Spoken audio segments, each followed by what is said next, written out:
So today's $1 million listing is in a neighborhood called Spring Valley that's just west of American University Park. It's near the Potomac, actually, and near where Maryland and DC and Virginia all meet at the Potomac at Chain Bridge. And it's full of fairly newly built houses that all look alike, as you can see. We're in one that looks just like every one of these other ones. So it is kind of the ticky-tacky cookie-cutter song, except these are early McMansions. They're huge. I guess currently they'd all sell probably between like $1.5 million and $2 million, depending on a little on what they're like. This is kind of a master bedroom. Seems to have an ensuite bath there and another one there, as well as a wood-burning fireplace. This particular house is actually for rent. I think it's for rent for something like $7,500 a month. Overall, I think this neighborhood is perhaps slightly more Republican than DC neighborhoods in general. And I would say it's also slightly more international, although a lot of DC neighborhoods are international. So you can see that on the one hand, if I can get the lights on, which I think I can, this is kind of older construction. Look at the light plate fixtures. But whenever it was built, I mean, it has a shower and a jacuzzi tub, and everything didn't have those. It has these older wood casement, double pane windows, and there's a toilet and a bidet. And there's actually enough room in here that you could put in a table. Anyway, a little bit about political economy and regulation. I'm actually here to show this house to a group of students. And no one in DC will rent anything unless it's just completely run down to a group of students. So their chances of getting this, even if they can afford the monthly rent together, or their co-signers, their parents, even if they can afford it, and even if they write on it and nobody else writes on it, the chances of getting it might actually be around 40%. And that's because even though it's illegal to discriminate against students, it's illegal in DC to discriminate against people on the basis of 26 different protected classes. The federal ones, plus personal appearance, and source of income, and sexual orientation, and also in political affiliation, and also matriculation, whether you're a student, whether you went full-time or part-time, and where you went to school.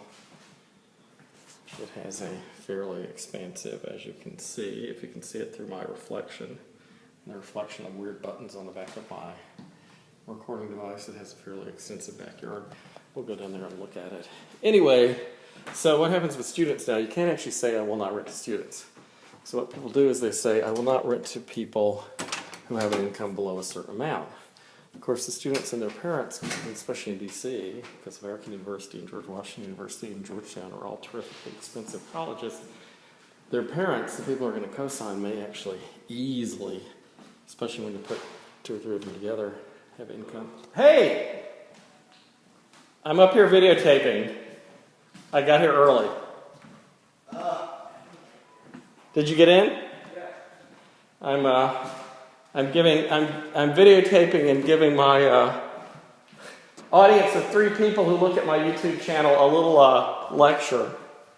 Anyway, what they do is they'll say no out of boundary cosigners. Meaning you can't subscribe if you can't apply if your cosigners don't live in DC or Maryland or Virginia, which of course a lot of them don't.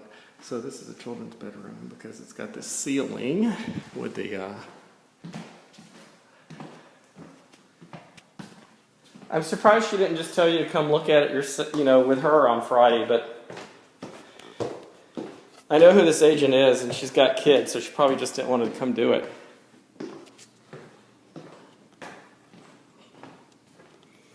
So here's a living room with a fireplace. And here's a dining room.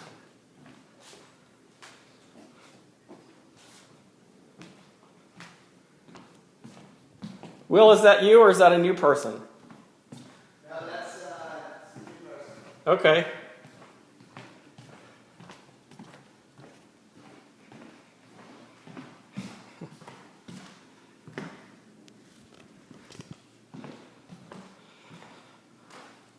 Kind of a dining room, I guess. hold on. Hey. I thought I'd be through with this before you got here. Ever since they put cameras in the iPads, I've become a Japanese tourist. Hey, Hi, I'm Bruce. Connor, good to meet you. I'm gonna run downstairs. So I think your hope here is that nobody else applies. I mean, just because it will be the same thing where they're like trying not to rent it. Cosigners from them or anything? From these people, I haven't even asked them that much yet. I was waiting for us to look at it, but I'll ask her tonight. It's really tricky how they get around the fact that they can't tell you they won't rent it to you because you're a student. So, but last year when I was doing this, a lot of them just put into the MLS no out-of-boundary cosigners. And this year, fewer of them seem to be doing that. So I don't know if that means somebody told them they can't say that, or I keep hoping it means that they're willing to consider it. Or that they haven't thought about it. Anyway, that's it. Except for the backyard. You can see it's sort of, in DC we would consider this Northern Virginia construction. Because so much of Northern Virginia was built at the same time period of this. There's a deck. It's kind of plasticky and looks like it was all built in the 60s or 70s.